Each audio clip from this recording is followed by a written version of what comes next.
So first of all congrats உங்களுடைய அந்த hot spot too much படத்துக்காக. பயங்கரமான ரெஸ்பான்ஸ் அந்த படத்துக்கும். ப்ளஸ் உங்களுடைய இல்ல சில பேர் ட்ரெய்லர் பார்க்காம இன்டர்வியூ எடுக்க ஒரு வராங்க. ஷோலயே ஆ, பார்த்தேன். ஆமா. Thank you thank you. சீரியஸா சொல்லணும்னா படத்துக்காக தனியா இன்டர்வியூ எடுக்கிற மாரி தான் பிளான்ல இருந்தது. அதுக்கப்புறம் தான் பேசி இந்த ஷோவும் ஒண்ணு ஜீல போயிட்டு இருக்கு இல்லைங்களா? ஸோ அந்த ஷோவும் சரி கப்பலாவே பண்ணலாம் அப்படின்றதுக்காக தான் கொஞ்சம் தாமதமா இந்த இன்டர்வியூ பிளான் பண்ணது.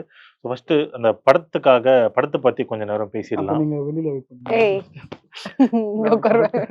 படத்த பத்தி சொல்லுங்க. ஏன்னா ஹாட்ஸ்பாட் வந்து 1 பயங்கரமான ஹிட்டான ஒரு இது. பயங்கர கான்ட்ரோவர்சி வரை ஒன் கிரியேட் பண்ணி. பாத்தீங்களா? ஆமா. ஒன்ல நான் இருப்பேன் பாத்தீங்களா? இல்லையே, இல்லையே. படம் பாத்தீங்களா? படம் பார்த்தேனே. தக்காளி சட்னி இது 3வது வெப் சீரிஸ் வரும். 3வது படம் வந்ததுப்பா. Okay. மேல் ப்ராஸ்டிடியூஷன் வச்சு. ஆமா. ஜனனி ஐயரோட ஃப்ரெண்ட் லாஸ்டா ஒரு பையன் வருவாங்க. ஞாபகம் இல்ல. அந்த ஸ்டோரியில ஃப்ரெண்ட் அந்த லாஸ்ட்ல ஜனனி தெரியும். சொல்லுவாங்க, ஆ. நான் உன்னை அக்செப்ட் பண்ணிக்கிறேன். அப்பனா உன் ஃப்ரெண்ட் கூட நான் ஆமா, ஆமா, ஆமா. அந்த ஃப்ரெண்ட் நான் தான். வேற யாரும் இல்ல. ஆனா பாருங்களேன் அதுல வந்துட்டு அதுல பாருங்க, இப்ப வந்து நமக்கு இல்லங்க தெரியும். அப்படிதான் அவன் பிஃபோர் ஆஃப்டர் மாதிரி தான். பட் ஆனா இதுல பயங்கரமான ஒரு இது. ஏன்னா அதுவும் பயங்கர கான்ட்ரோவர்சி, இதுக்கும் பயங்கர கான்ட்ரோவர்சி மூலியமா தான் ஸ்டார்ட்டே ஆனது இது.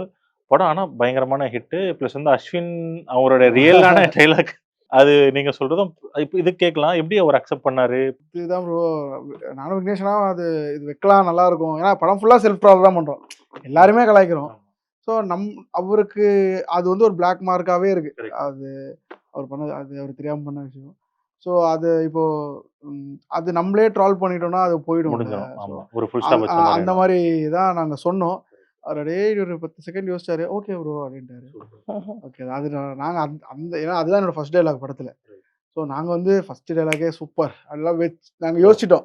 அப்புறம் அன்னைக்கு முன்னா நாள் நாளைக்கு அஸ்வின் வரான் ஸ்கிரிப்ட் அப்படியே படிச்சிடலாம். வேணாம் நான் என்ன பண்றது அப்படியே நெகட்டிவ் ஆயிடுச்சு ஃபுல்லா. அப்புறம் அவர் ஓகே சொன்னோன்னே அது செம்ம ஃபீல். காம்ப்ரமைஸ் பண்ணி தான் காம்ப்ரமைஸ்னு இல்லை அவரும் யோசிச்சிருப்பார்ல இது நமக்கு ஒரு இருக்கு இது நம்மளே செல்ஃப் ரோல் பண்ணிட்டோம்னா ஃபுல் ஸ்டாப் இது வெளியில வரும் அப்படின்னு. ஸோ அப்படிதான் அது